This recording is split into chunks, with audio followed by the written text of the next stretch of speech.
Wow, G4, you must really suck. Because with my Cartoon Network rants, they were spread out among months as I found more things to rant on. But this one I could go back-to-back parts. So, wow. You must really have it bad. So I guess in the last part I said I just remembered cheaters, so now I'm going to talk about that a bit. It is hosted by Joey Greco, and he wears leather and glasses and puts grease in his hair, or whatever the hell he puts in there, and then thinks he's cool, thinks he's some white knight of justice, and the truth is, he's just a douche. Big time douche. Douche, douche, douchety douche, douche, douche.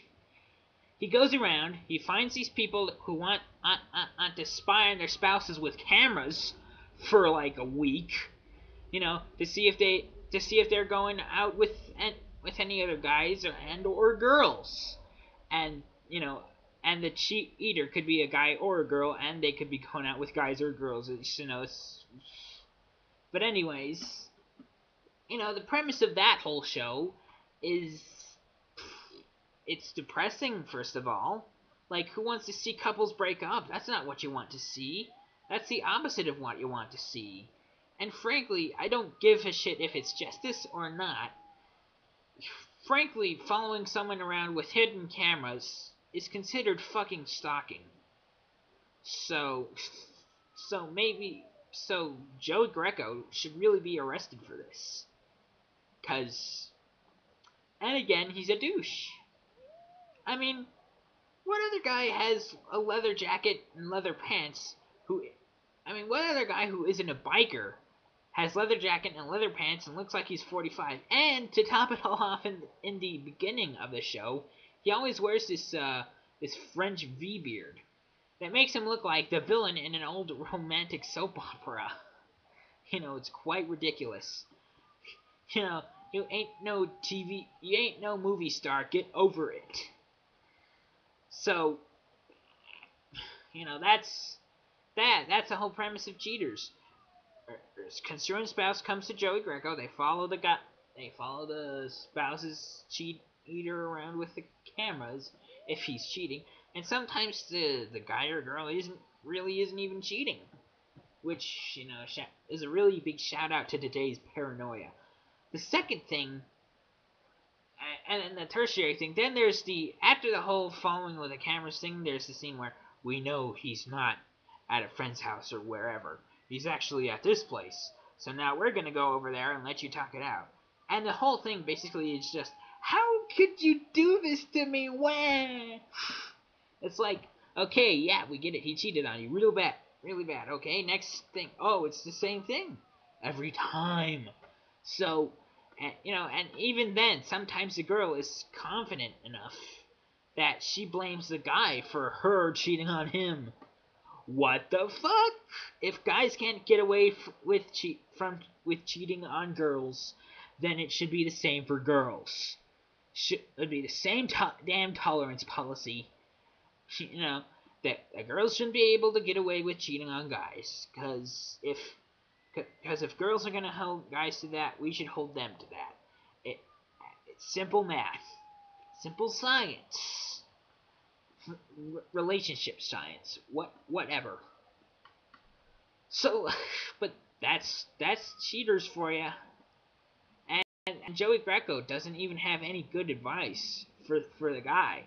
It's always just, oh, you should have stayed faithful. You should have stayed monogamous. You should have stayed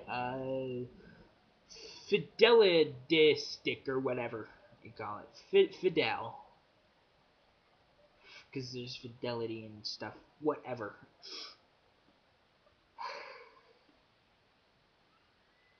I'm sorry, I really can't think of much right now. What other dumb shows they got on there?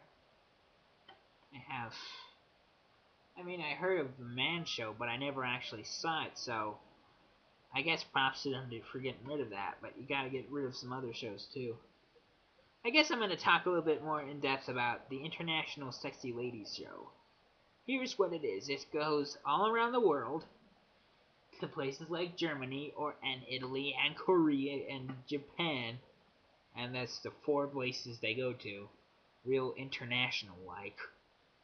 And they have the videos of girls in bikinis bouncing, or not even in bikinis sometimes. They're like fully clothed, but they're pouring stuff all over themselves. Like,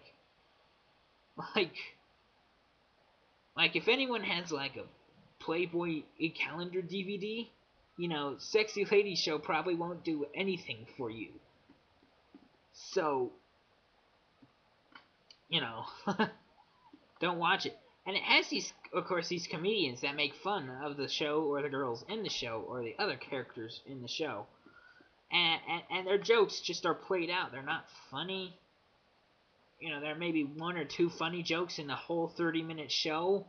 Maybe not even one good joke if you're unlucky. And a lot of you will be unlucky.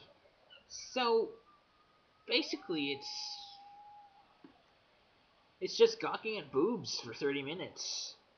Like people don't already do that. And what else is on there? What else? If you hear a squeaking in there, that's my cat. She just popped right next to me. So, that's basically all I have to say about G4. But it's the first one that ever got a 2-part rant on the same day. At least with Cartoon Network, I had to keep them spaced out as they got more and more stupid. G4 has already hit the pinnacle of stupidity. So, they really have to change. They really have to, get more shows about gaming on there. And most of all, they can't let their critics get bribed or anything just to make more money. And if there is any stuff about cars on there, get it off. Make it at least mostly about tech and video games again, because that's what we gamers like, tech and video games. I even liked Robot Wars. Because it was cool. It had all these robots fighting each other. Some got torn to pieces. But I only ever saw that on, like, TNN, but I heard it was on G4 Tech TV, so that's cool. But yeah, get rid of the crappy shows and get back to gaming. Get back to what you did best. Otherwise we're gonna have to rely on game trailers for game footage and game FAQs for non-biased reviews, non-bribed reviews. Because these are real gamers. They'll tell you the truth about games. So, for now, G4, fuck you. If you can improve, thumbs up. For now, this one Attack of the Show thing. Again, I'm going back on that crap fest. There's just one more thing. G4 had this supposed Star Wars week. But, on the movies that don't suck block, they didn't put the original Star Wars trilogy into movies that don't suck. They were showing RoboCop. I'm like, how can you have a Star Wars week without the original trilogy? That's just madness. I'm sorry to say. Because I love the original Star Wars trilogy. In fact, A New Hope is probably my favorite movie of all time.